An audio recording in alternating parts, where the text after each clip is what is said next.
Hello everyone, welcome back to evidyarthi.in. This is Varsha. Let's start new topic that is a closer look living and dying in Mehrgarh. हम क्या करने वाले हैं इस video में? मेहरगढ़ के अंदर जीना और मरना कैसा था वो समझेंगे.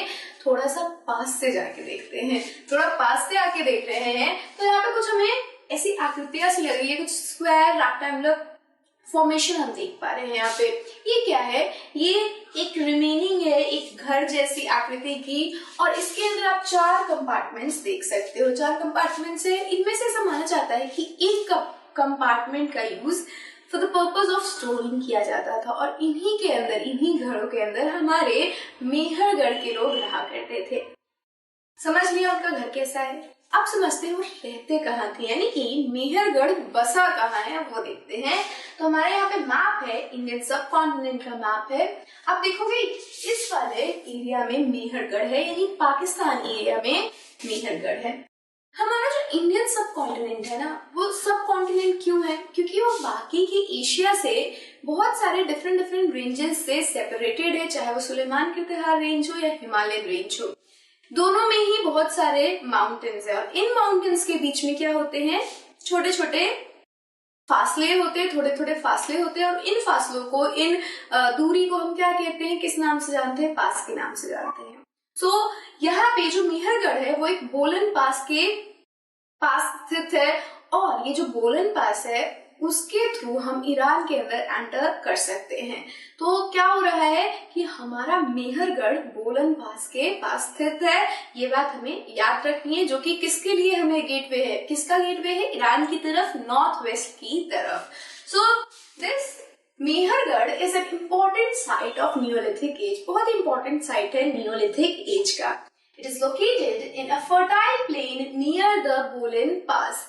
ये एक फर्टाइल प्लेन यानी समतल भूमि है यहाँ की, और फर्टाइल है, ये याद रखना है. और ये कहाँ स्थित है? बोलन पास के पास, which is one of the most important routes into Iran, जो कि बहुत ही इम्पोर्टेंट रूट है ईरान के लिए. वहां से लोग जाते हैं ईरान के अंदर.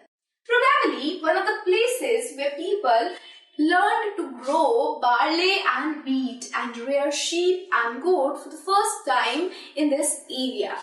ये एक ऐसा जगह है जहाँ पे पहली बार लोगों ने वीट और बार्ले उगाना शुरू किया, और तो और किसकी रेयरिंग स्टार्ट की, किसका पशुपालन स्टार्ट किया? सबसे पहले उन्होंने शीप और गोट्स का पालना स्टार्ट किया.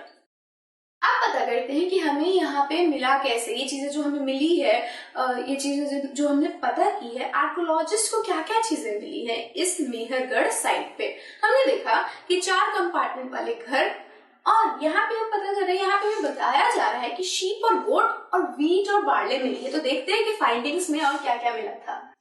Bones of animals such as the deer, sheep, pig and goats were found. तो यही एनिमल के बोन्स हमें मिलते हैं हमारे मेहरगढ़ के अंदर. Remains of square or rectangular houses with 4 or more compartments, some of which may have been used for storage. अब क्या हो रहा है कि स्क्वायर या रेक्टेंगुलर हाउसेस मिल रहे हैं जिसमें 4 कंपार्टमेंट्स थे. कुछ इस तरीके के 4 कंपार्टमेंट्स हुआ करते थे, और उनमें से एक का यूज स्टोरेज के लिए किया जाता था, खाना स्टोर करने के लिए किया जाता था. अब ये जो मेहरगढ़ था, वहां पे आफ्टर लाइफ का भी कॉन्सेप्ट था कि इंसान मरने के बाद भी उनका कुछ जिंदगी होती है, और उसके लिए ये लोग क्या करते थे?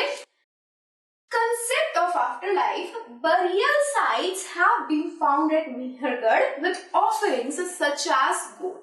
यानी कि आफ्टर लाइफ का जब इनके पास कंसेप्ट था, ये सोचते थे कि अच्छा कुछ मरने के बाद कुछ और भी है, तो बरियल जो साइट हमें मिले हैं मेहरगढ़ के अंदर, वहां पे हमें और क्या क्या मिला? इंसान दफनाए हुए तो मिले ही मिले, जो कि आपको यहाँ पे दिख रहे हैं. साथ ही साथ आप छोटे छोटे और भी कंकाल देखोगे, स्केलेटन्स देखोगे, और वो ऐसा है कि गोट के हैं, यानी बकरियों के हैं. यानी कि ये लोग ये मानते हैं कि जो लोग मर चुके हैं उन्हें भी भूख लगेगी, और ये गोट्स और फूड आइटम को एज अ फूड ऑफरिंग ये लोग प्रोवाइड करते. So this is your A closer look living and dying in Mehrgarh. इतना ही था हमारे मेहरगढ़ के अंदर जीना और मरना. नेक्स्ट वीडियो में फिर आपसे मिलेंगे. Till then, stay safe and stay learning. Bye bye.